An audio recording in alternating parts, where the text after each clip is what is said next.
Vamos que es lo último de mi parte, ¿sí?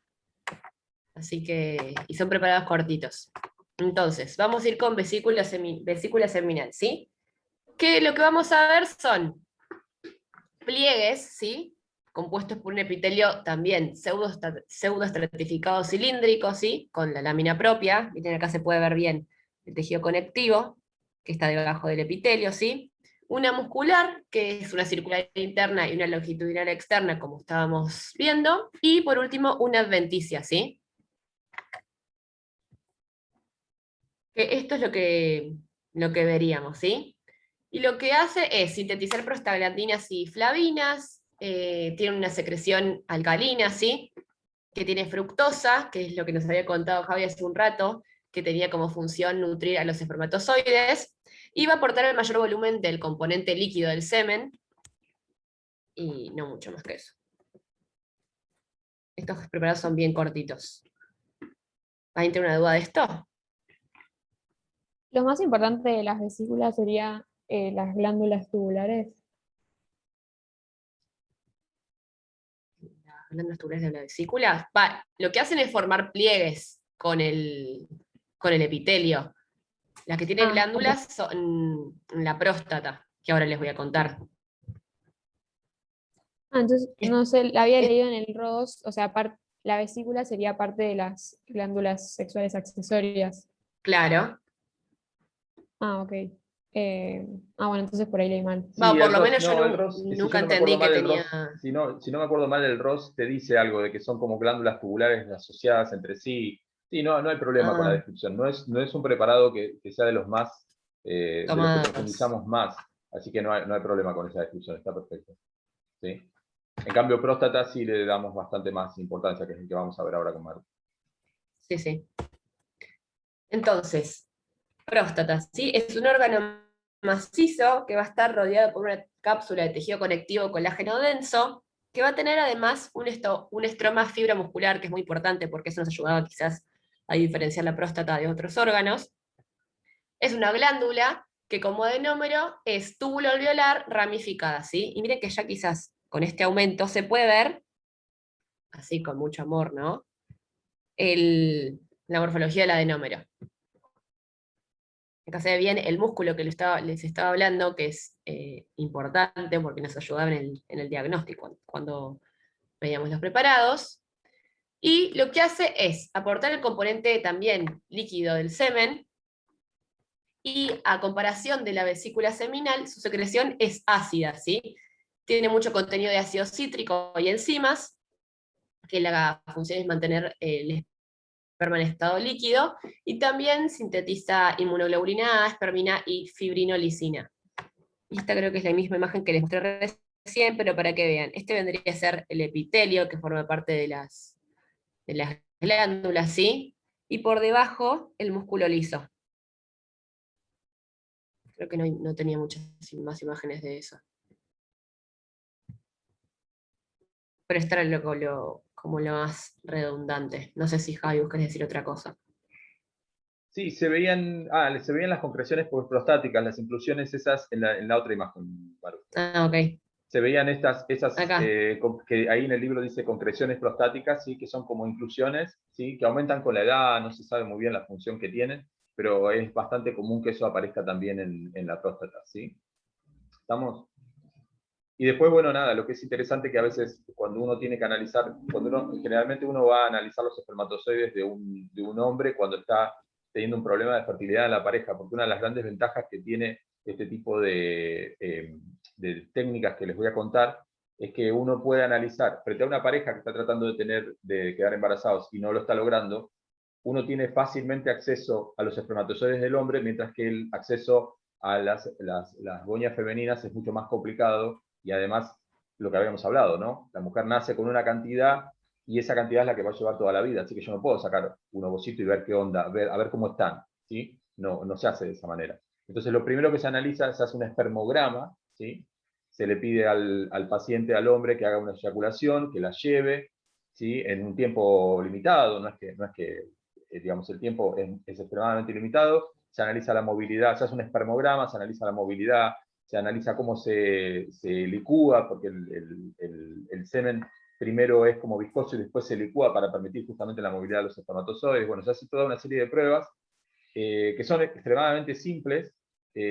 Obviamente es una técnica nada invasiva, es súper simple, y la ventaja es que da muchísima información y por lo menos permite descartar que el problema de fertilidad venga del lado masculino, sobre todo por lo que yo les contaba de los anticuerpos contra espermatozoides y demás, que son bastante comunes, ¿sí?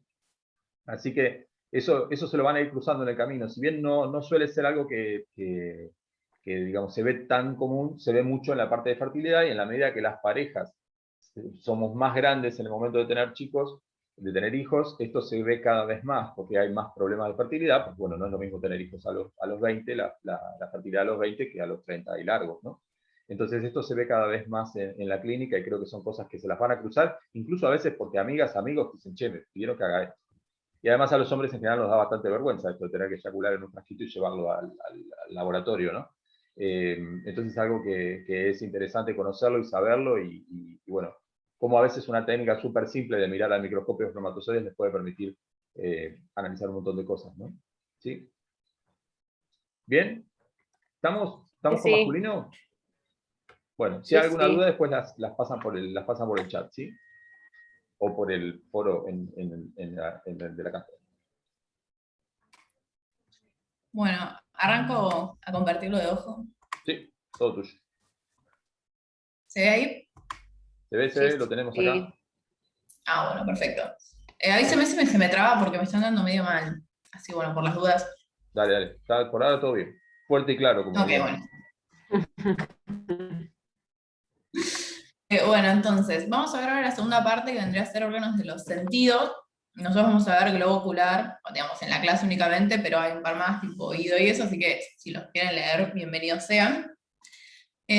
Bueno, respecto al ojo, a nivel teoría no es muy complejo, o sea, tiene bastante poco, pero por ahí es complicado ubicarse en el preparado, así que como que les voy a ir poniendo distintos esquemas de ojo para que puedan ir ubicándose, porque por ahí si no se van a perder.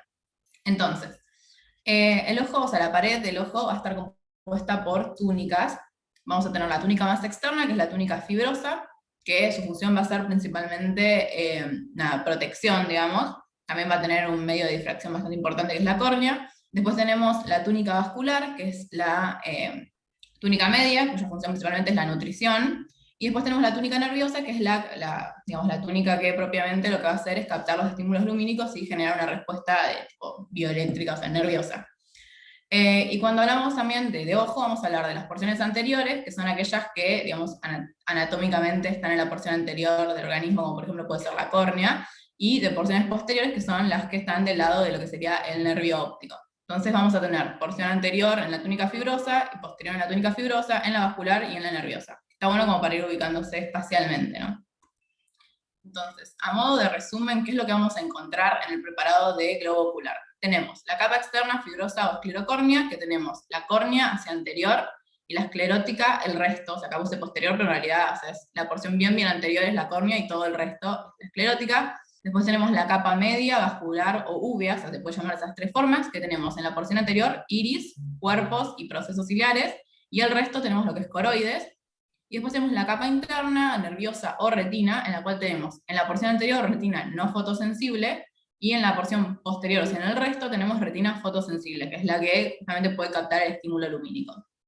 Y vamos a encontrar también otras estructuras, o sea, podemos encontrar en el preparado como estructuras extraoculares, o sea, que no son propiamente dichas parte del globo ocular, pero que las vamos a encontrar por una cuestión de inmediación anatómica, que son, por ejemplo, músculo estriado, vamos a encontrar músculo extraocular, tejido adiposo, que es el tejido adiposo periorbitario, glándulas, vamos a ver la conjuntiva, que se continúa con, o sea, es como un epitelio que se continúa con la córnea, y vamos a ver también el nervio óptico, que es justamente fruto de lo que sería, digamos, las últimas capas de la retina, que ahora lo vamos a ver.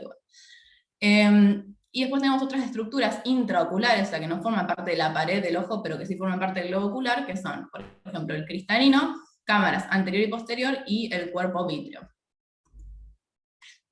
Entonces, acá, bueno, resumen también lo mismo, otro grafiquito de lo que veníamos hablando. Tenemos túnica fibrosa, hacia anterior la córnea, hacia posterior la esclerótica, Tenemos la uvea, que tiene hacia anterior lo que es iris, cuerpos y procesos ciliares, y coroides.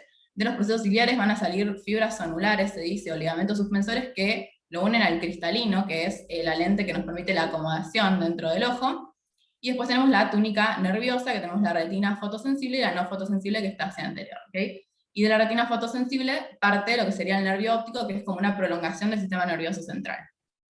Y después tenemos lo que decimos cámara anterior, que vendría a ser el espacio que hay entre la porción posterior de la córnea y la porción anterior del iris, o sea, esta región que estoy marcando acá. Tenemos la cámara posterior, que va desde la porción posterior del iris hacia la porción anterior del cristalino y del cuerpo vítreo. Y después tenemos la cavidad vítrea, donde está el humor vítreo, que es, digamos, el resto, por detrás del cristalino. En la porción cámara anterior y cámara posterior vamos a tener lo que llamamos humor acuoso. Y después en la cámara vítrea vamos a tener lo que es el humor vítreo. Todos estos conceptos igual los vamos a seguir viendo, pero como para que ya se vayan ubicando, ¿no? Y acá vemos por fin lo que sería un preparado de ojo. Tenemos en un corte sagital, si no me equivoco. Y fíjense cómo, digamos, es un órgano bastante fácil de diagnosticar. O sea, son estructuras muy similares a lo que es el esquema. Así que está bueno como para que se vayan guiando, ¿no? Empezamos entonces con la túnica más externa, que es la túnica fibrosa o esclerocórnea. Va a tener hacia anterior la córnea, posterior la esclerótica, y digamos la región de transición entre córnea y esclerótica es el limbo esclerocorneal. Entonces hacemos aumento, esta sería la región de la córnea, y lo que vamos a ver es esto. La córnea está formada por 5 capas. Tenemos la más superficial, que es el epitelio anterior.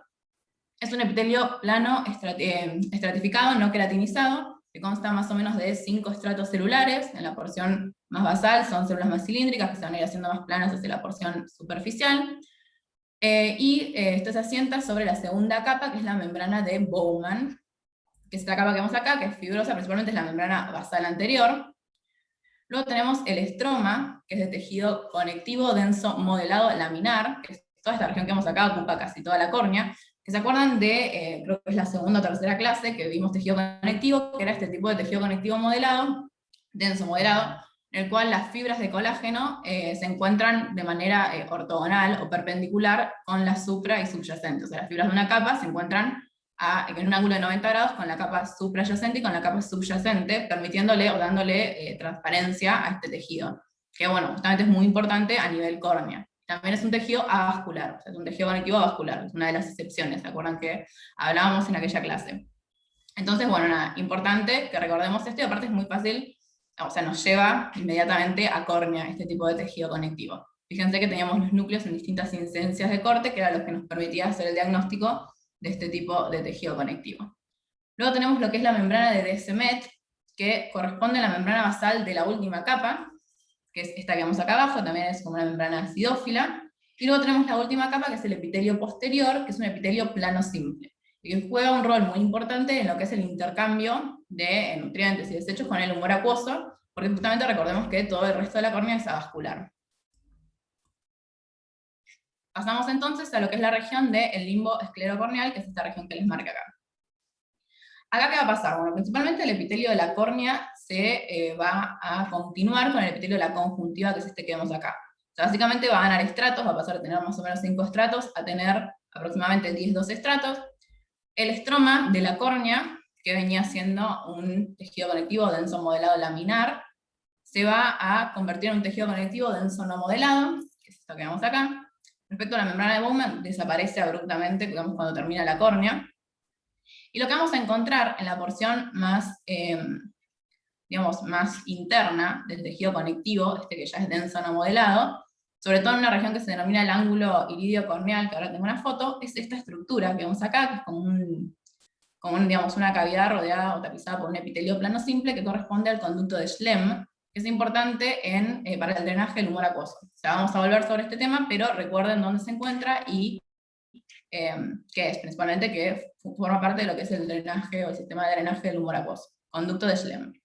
Y fíjense, acá esto es el ángulo iridio corneal, o sea, donde el iris y la córnea se encuentran si se quiere, y fíjense que acá podemos ver lo que sería el conducto de Schlemm, o sea, bueno, está con un aumento muy bajo, ¿no? Pero se ve igual. Un epitelio plano simple que rodea esta estructura, este conducto. Y acá también podemos ver cómo cambia, digamos, lo que sería el tejido conectivo. Seguimos entonces, túnica fibrosa con la porción esclerótica. Se describen 3 capas de la esclerótica, la verdad es que es muy difícil verlo en los preparados, pero sépanlas. O sea, tenemos la episclera, la esclera propiamente dicha y la lámina fucsa. La episclera es de tejido conectivo laxo, la esclera propiamente dicha, tejido conectivo denso no modelado, y después la lámina fucsa también de tejido conectivo laxo. A modo de dato de color, entre la episclera y la esclera propiamente dicha hay como un espacio virtual que nos permite, digamos, la rotación del ojo dentro del tejido adiposo de la cavidad orbitaria. Como para que sepan, ¿no? Pero la verdad es que no se puede distinguir. O sea, lo que vamos a encontrar a nivel esclerótica es esto, como tejido conectivo denso, no modelado, y me gustó esta imagen porque teníamos esta otra estructura que ven, o sea, este tejido que ven acá, que es un tejido que ustedes ya conocen, que es un tejido muscular estriado esquelético. Ustedes dirán por qué hay músculo estriado esquelético en un preparado de ojo, y justamente tenía que ver con lo que yo les decía, que digamos, vamos a encontrar otras estructuras extraoculares dentro del preparado de ojo que no son, bueno, intrínsecamente parte del globo ocular, pero que están, y está bueno para entenderlo en un conjunto, ¿no? Justamente esto, bueno, forma parte de los músculos extraoculares y el músculo estriado esquelético. Nos permiten mover, digamos, el ojo dentro de la cavidad orbitaria. ¿Hasta acá todo bien? O sea, ¿lo vienen siguiendo? Sí. Ok, bueno, buenísimo. Entonces seguimos con lo que es la túnica vascular, o la túnica media, también llamada uvea. Vamos a tener hacia anterior, iris, procesos ciliares, o sea, cuerpos ciliares con procesos ciliares, y en la porción posterior, o sea, en el resto, vamos a tener lo que es la coroides. Vamos a lo que es iris, que es esta región que ven acá. Acá un comentario, ¿ven? O sea, son como estas patitas que vemos que salen. Todo esto forma parte de una misma estructura, o sea, es como si fuera un esfínter que tiene, digamos, un hueco en la porción del medio, que es la pupila, que es esto que vemos acá, pero en el corte lo vamos a ver como si fueran 2 estructuras separadas, pero recuerden que forma todo parte de la misma estructura, ¿no? ¿Cómo va a estar compuesto el iris? O sea, en la porción posterior tenemos un epitelio que llamamos epitelio pigmentado posterior. En la porción, digamos, inmediatamente, o sea, anterior al epitelio pigmentado posterior, pero igual en la región posterior, tenemos células mioepiteliales que forman un mioepitelio anterior, se dice, porque está anterior a este epitelio pigmentado posterior, pero igual está en esta región. Y luego tenemos tejido conectivo, rico en melanocitos, que forma parte de lo que sería todo el cuerpo del iris, donde también vamos a encontrar fibras de músculo liso correspondientes al constrictor de la pupila. Es importante en el iris recordar que no tiene un epitelio anterior, o sea, la porción anterior no está revestida por un epitelio, sino que podemos llegar a encontrar como fibroblastos con características epiteloides, pero el iris en la porción anterior no tiene epitelio. El epitelio está en la porción posterior. Y fíjense, lo que vamos a tener es un epitelio pigmentado, y cuando decimos pigmentados, que tiene gránulos de melanina, por ende lo vamos a ver con esta tinción bien parda, o sea, no se distingue ni siquiera el núcleo. Y en la porción inmediatamente anterior, fíjense, guíense por este grafiquito, o sea, acá tenemos el epitelio pigmentado posterior, inmediatamente anterior tenemos este mioepitelio, en el cual las células, en la porción que contactan con el epitelio posterior, tienen gránulos de melanina, por ende no lo podemos distinguir, o sea, no podemos hacer una distinción entre cuál es el epitelio pigmentado posterior y cuál es el mioepitelio anterior. Y en la porción que contacta con el tejido conectivo tienen fibras contráctiles, que se podrían llegar a ver como una región acidófila en la base, ¿no? En la porción que contacta con el tejido conectivo, que está por delante, que forman justamente el músculo dilatador de la pupila. También podemos llegar a encontrar una que otra fibra de músculo liso en disposición radial. Y después, bueno, eso respecto a lo que sería epitelio, mioepitelio. Y después en la porción anterior tenemos todo lo que es el tejido conectivo, que ya les había dicho, donde vamos a tener melanocitos también, y según la cantidad de melanocitos que tengamos va a ser el color de iris que vamos a tener, que es lo que nosotros llamamos el color de ojo. Y vamos a encontrar también inmerso en este tejido conectivo haces de fibras de músculo liso que vienen, o sea, que forman parte de lo que es el constrictor de la pupila. O sea, a nivel del iris tenemos el dilatador y el constrictor de la pupila. Igual, no creo que nadie les pida que marquen, por ejemplo, el dilatador, pero sepan que está. Entonces, vamos con lo que sería la porción un poco más externa, que es los cuerpos y los procesos ciliares. Los cuerpos ciliares son como una porción dilatada de la uvea, en la cual vamos a tener hacia anterior, músculo ciliar, que es músculo liso, y hacia posterior, digamos, que contacta con lo que sería el humor acuoso, tenemos una región vascular interna, o sea, tejido conectivo rica en vasos, y un epitelio ciliar que lo tapiza. En la porción más cercana al iris vamos a tener lo que llamamos procesos ciliares, que parten a partir de los cuerpos ciliares, y son como estas evaginaciones que tenemos que, digamos, se proyectan sobre el humor acuoso, ¿no?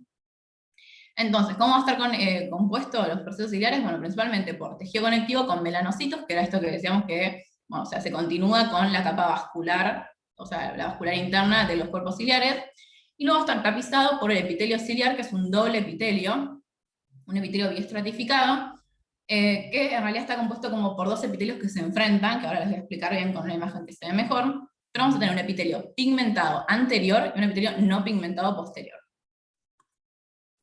Fíjense, esta es la estructura que les digo, que, bueno, el biepitelio, o el epitelio biestratificado, perdón, que vamos a ver.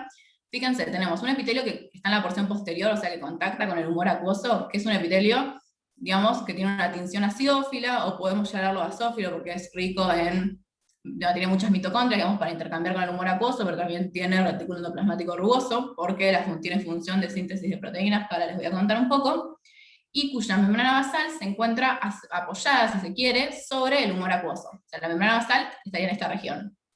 Y luego tenemos el otro epitelio, que es el epitelio pigmentado anterior, cuya membrana basal se asienta sobre el tejido conectivo que forma, digamos, los cuerpos ciliares, o sea, el cuerpo de los cuerpos ciliares, de los procesos ciliares, perdón. Entonces, la membrana basal del epitelio pigmentado anterior se encuentra apoyada sobre el tejido conectivo, y la membrana basal del epitelio no pigmentado posterior se encuentra asentada sobre lo que sería el humor acuoso. Entonces, las caras apicales de estos epitelios estarían enfrentadas, o sea, como si estuviera doblado, como si estuvieran mirando. Y van a estar unidos, o sea, en esta región apical van a tener uniones de tipo nexo y de tipo desmosomas, si no me equivoco, que les van a permitir también una integración a nivel mecánico y metabólico. El espacio que hay entre estas uniones es lo que nosotros llamamos conductos ciliares. Entonces, recuerden, doble epitelio, un epitelio no pigmentado posterior y un epitelio pigmentado anterior. Y respecto a las funciones de los procesos ciliares, van a ser encargadas de la síntesis del humor acuoso, y van a formar parte de la barrera hematoacuosa, que bueno, no se los voy a nombrar, pero léanla. No les voy a nombrar los componentes, pero léanla. Y además sintetizan lo que son las fibras zonulares, que son estos ligamentos que unían a los procesos ciliares al cristalino. Entonces por eso también son células ricas en, o sea, con mucho retículo endoplasmático rugoso, a nivel ultraestructura. Pero eso es más dato, digamos, de color, pero sirve como para que integren el funcionamiento de todo. Y antes de que me olvide, ahora tengo una imagen de cómo circula el humor acuoso, porque es un digamos, dato importante. Digamos, es sintetizado a nivel de los procesos ciliares, pasa por la cámara posterior, o sea, se encuentra en la cámara posterior, pasa por la pupila hacia la cámara anterior, y en la cámara anterior se dirige hacia el conducto de Schlemm, donde se drena. ¿Okay? Bueno, acá tenemos otra foto de lo mismo, los procesos ciliares, como para que vean cómo se ve, se hagan amigos de la imagen. Y entonces, ya, si no hay ninguna duda al respecto de esto, pasamos a lo que es coroides. ¿No tienen ninguna duda de lo del epitelio estratificado? ¿Cómo actúa? ¿Todo ok? ¿Me escuchan? Porque yo veo que... Sí, sí, te escuchamos. Se te escucha bien, se te escucha bien. Es que no veo la foto de nadie. Ok, bueno, entonces vamos con coroides. Respecto a coroides, lo mismo, vamos a tener 3 capas, pero que no se pueden distinguir muy bien en el preparado, sépanlas a nivel teórico. Tenemos la coriovascular, la coriocapilar y la membrana de Bunch o lámina vitrea, Básicamente es esta estructura que vemos acá, que es tejido conectivo rico en melanocitos, por donde está pigmentado, donde vamos a ver múltiples vasos, y es principalmente la estructura que se encuentra entre la esclerótica y el resto, o sea, y la retina fotosensible. O sea, básicamente la diagnostican por la ubicación, y bueno, nada, tiene estas características, que es que está muy vascularizada y además tiene, digamos, está rondada por tejido conectivo rico en melanocitos.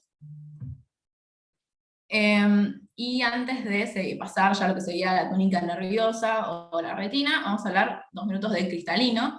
Cristalino es un medio de difracción también, o sea, ayuda a enfocar los haces de luz sobre la retina, y tiene la particularidad de que puede cambiar su radio de curvatura, por ende nos sirve para lo que es la acomodación. O sea, lo cambia mediante, digamos, esta unión que tienen los procesos ciliares por las fibras zonulares. Es esta estructura maciza que vemos acá, y va a estar compuesta por una cápsula de tejido conectivo, que es la porción más periférica. Subyacente a esta tenemos un epitelio cúbico simple, que es esto que vemos acá, y este epitelio cúbico simple va a empezar a perder su forma epitelial, se va a empezar a hacer más alargado, y finalmente va a perder el núcleo. Todo esto, digamos, es un proceso que ocurre hacia el interior del cristalino, y finalmente va a formar las fibras del cristalino que se encuentran en la porción más interna. Son fibras, digamos, proteicas, pero que digamos, ya no son células porque ya no tienen núcleo, básicamente, pero provienen de lo que sería el epitelio cúbico simple de la porción más superficial. Vamos entonces con lo que es la túnica nerviosa, o la túnica interna, o la tercera túnica, o la retina. Vamos a tener una retina fotosensible y una no fotosensible. La no fotosensible se encuentra en la porción anterior, por delante de la ora serrata, que ahora vamos a ver qué es eso, y la fotosensible es la que se extiende, digamos, desde la ora serrata hacia posterior. Vamos a hablar de la fotosensible.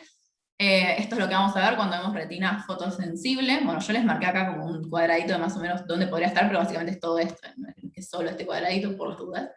Y esto es lo que vamos a observar cuando vemos retina fotosensible.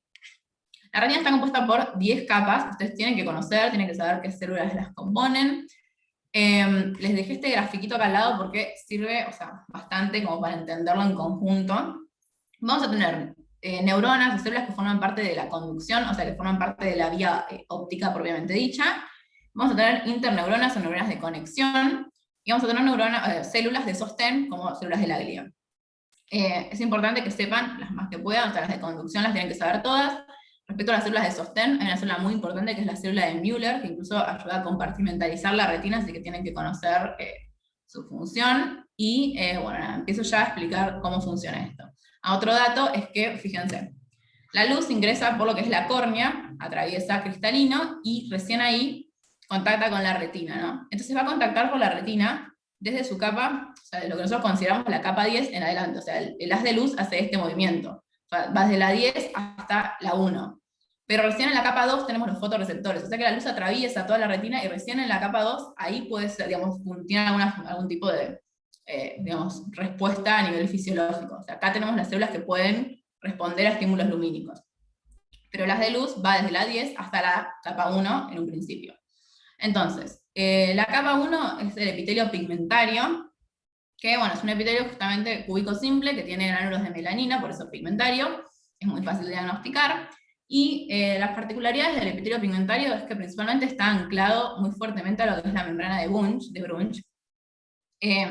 De hecho, está anclado ahí con su membrana basal, y tiene microvellosidades que contactan con la capa 2. Entonces, el epitelio pigmentario, generalmente, cuando hay, por ejemplo, desprendimiento de retina, se queda adherido a lo que sería la coroides, y el resto de la retina queda como flotando en lo que sería la cámara vítrea. De hecho, así es como nosotros encontramos generalmente los preparados en la cátedra, porque como que no están unidos muy fuertemente el epitelio pigmentario con la capa 2.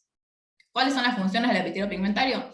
Principalmente absorbe la luz, como que resguarda la fotosensibilidad, y además tiene función, digamos, de mantenimiento de, digamos, basal de los conos y los bastones, ya que fagocita, por ejemplo, los discos membranosos, que si alguno leyó, debe saber de qué estoy hablando, y si no, bueno, igual es más algo de neurofisio. Y bueno, respecto a eso es el epitelio pigmentario, o sea, no tiene una función nerviosa per se, pero sí es elemental para la función de la retina. Tenemos la capa 2, que es el segmento externo de los conos y los bastones, o el segmento fotorreceptor, propiamente dicho. O sea, nosotros tenemos estas células que son los conos y los bastones, que digamos, cuyo núcleo no se encuentra en la capa 2, pero en la capa 2 lo que vamos a encontrar es el segmento fotorreceptor. O sea, el segmento que tiene la actividad, o que tiene la capacidad de responder a estímulos, de captar estímulos lumínicos. Digamos, encuentran en empalizadas, se dice, y por ende nosotros lo vamos a ver como estrías acidófilas verticales. Es esta región que vemos acá. Entonces, capa 2, segmentos externos de los conos y los bastones. Después tenemos la capa 3, que es la capa, o la membrana limitante externa, que es esto que vemos acá, o sea, lo vemos como una fina línea acidófila, por ahí no se llega a ver, pero más o menos la calculamos dónde está por el resto de las capas, que corresponde con las uniones entre las células de Müller. Fíjense, esta es la célula de Müller, y las uniones entre las distintas células de Müller forman lo que llamamos la membrana limitante externa, por eso yo les dije que las células de Müller medio que compartimentalizan la retina. Luego tenemos la capa 4, que es la capa nuclear externa, esta que vemos acá, tiene una gran cantidad de núcleos, fíjense, es bien basófila, que corresponden a los núcleos de los conos y de los bastones. O sea, los conos y los bastones, cuyo segmento externo se encuentra en la capa 2, tienen los núcleos en la capa 4 recién. Luego tenemos la capa 5, que es la plexiforme externa. Cuando hablamos de una capa plexiforme, es una capa que tiene principalmente prolongaciones, o sea, dendritas, axones, donde se van a dar las sinapsis, Vamos a tener la sinapsis con interneuronas, pero lo más importante que tienen que recordar es que acá a este nivel se da la sinapsis entre los conos y los bastones y las células o neuronas bipolares, que son la segunda, digamos, componente o segunda componente de conducción de la vía óptica. Luego tenemos la capa 6, que es la capa nuclear interna, donde vamos a encontrar los núcleos de las neuronas de Müller, los núcleos de las neuronas amácrinas horizontales, que son neuronas interneuronas, digamos, pero lo más importante y que tienen que saber sí o sí, es que a este nivel nos encontramos con los núcleos de las neuronas bipolares, que son la segunda neurona de la vía, o el segundo componente de la vía óptica. Y otro dato que es bastante, bueno, está piola como a nivel, para poder hacer diagnóstico histológico, es que, digamos, la segunda capa nuclear, o sea, la nuclear interna, va a tener núcleos que van a ser más grandes, pero en menos cantidad, porque la vía óptica tiene un fenómeno que es de convergencia, es decir, los primeros elementos de la vía van a converger, o se van a unir, o se van a sinapsar básicamente con un único elemento, con menos elementos en la segunda neurona de la vía, ¿se entiende? O sea, por ejemplo, nosotros tenemos 3 neuronas, 3 conos y bastones que pueden sinapsar con una única neurona bipolar, y así sucesivamente. Entonces, como que cada vez van a ser necesarios menos núcleos, pero cada vez van a ser neuronas más complejas, por ende van a ser núcleos más grandes, de cromatina más laxa, más similares a los núcleos neuronales que nosotros ya conocemos, ¿ok? Luego tenemos la capa 7, que es la capa plexiforme interna, que es esta que vemos acá. Acá la sinapsis va a ser, o sea, la sinapsis más importante que tienen que recordar va a ser entre las células ganglionares, neuronas ganglionares, y las neuronas bipolares, y bueno, también obviamente hay sinapsis con interneuronas. Y después tenemos la 8, que es la ganglionar, donde lo mismo, siguiendo esto de que van a haber menos núcleos, pero núcleos más grandes, vamos a tener los núcleos de las neuronas ganglionares, que son estos núcleos típicos de neurona que nosotros conocemos, o sea, grandes, de cromatina laxa, con núcleo evidente, a modo de ojo de búho, como se dice, que son esta capa que vemos acá, que es la capa 8. Y las neuronas ganglionares, sus axones, van a formar lo que nosotros llamamos las fibras del nervio óptico, o sea, van a dar lugar luego al nervio óptico, que es esto de que vemos en la capa 9. ¿Ven? Tenemos todas estas fibras que están como discurriendo, y que van a formar finalmente a nivel del disco óptico lo que sería el nervio óptico, que es la capa 9. Entonces 9 fibras del nervio óptico. Y por último tenemos la capa 10, que también no se la olviden, o sea, las membranas limitantes son muy olvidables, pero son importantes porque si no, no les van a dar los números, y además, bueno, tienen una función relevante, que está formada principalmente por la membrana basal de las células de Müller. Entonces, capa 10, limitante interna. Y estas son todas las capas de la retina. Si tienen alguna duda, es un momento. Tenemos 3 minutos nomás, así que por ahí se corte. Bueno, yo avanzo. Cualquier duda que tengan, escríbanla o pregúntenla, no pasa nada. Sí, el único comentario que por ahí yo quería hacer, gente, es que la idea con estas capas, si ustedes las tratan de estudiar de memoria, siempre las van a colocar mal. Entonces, por ahí lo que les conviene hacer, lo que yo les recomendaría que hicieran, es tal cual lo describió Juli recién. O sea, ustedes van recorriendo cómo va la señal, ¿sí? Yo repito algo que no sé, que pasó, Juli lo dijo, pero yo quiero insistirlo para que lo vean. Es como que en la pantalla de ustedes la luz ingresa por debajo, ¿sí? Estaría ingresando por debajo. Atraviesa la luz todas las capas, los fotones hacen cosas divertidas que van a ver después en fisio, hacen cosas divertidas con el segmento externo de los conos y bastones. Eso genera una señal eléctrica que empieza a atravesar las neuronas tal cual se los venía contando Juli recién, ¿sí? Finalmente la salida de esa, además hay una convergencia que no es otra cosa que una integración de señales, ¿sí? O sea, muchos conos, muchos bastones generan una señal que va a varias neuronas y eso después va por ahí a una sola ganglionar, ¿sí? Y se van juntando de esa manera las señales, de tal manera de que ustedes se pueden orientar, aunque la retina esté suelta en el preparado, ustedes se pueden orientar cuál era la capa de conos y bastones y cuál era la capa de ganglionares, ¿no? Porque como ven que hay muchos más núcleos en la capa de conos y bastones, ¿sí? Donde están los núcleos de los conos y bastones, hay mucha más cantidad comparado con las ganglionares, ustedes se dan cuenta de la orientación independientemente que esté despegada o no la retina del epitelio pigmentario. ¿Estamos? Entonces, hay una serie de claves que ustedes léanlo el tema, pero traten de dibujar un esquemita en su casa, un esquemita 10 veces hasta que me sale el esquemita y no se lo van a olvidar nunca más, ¿sí?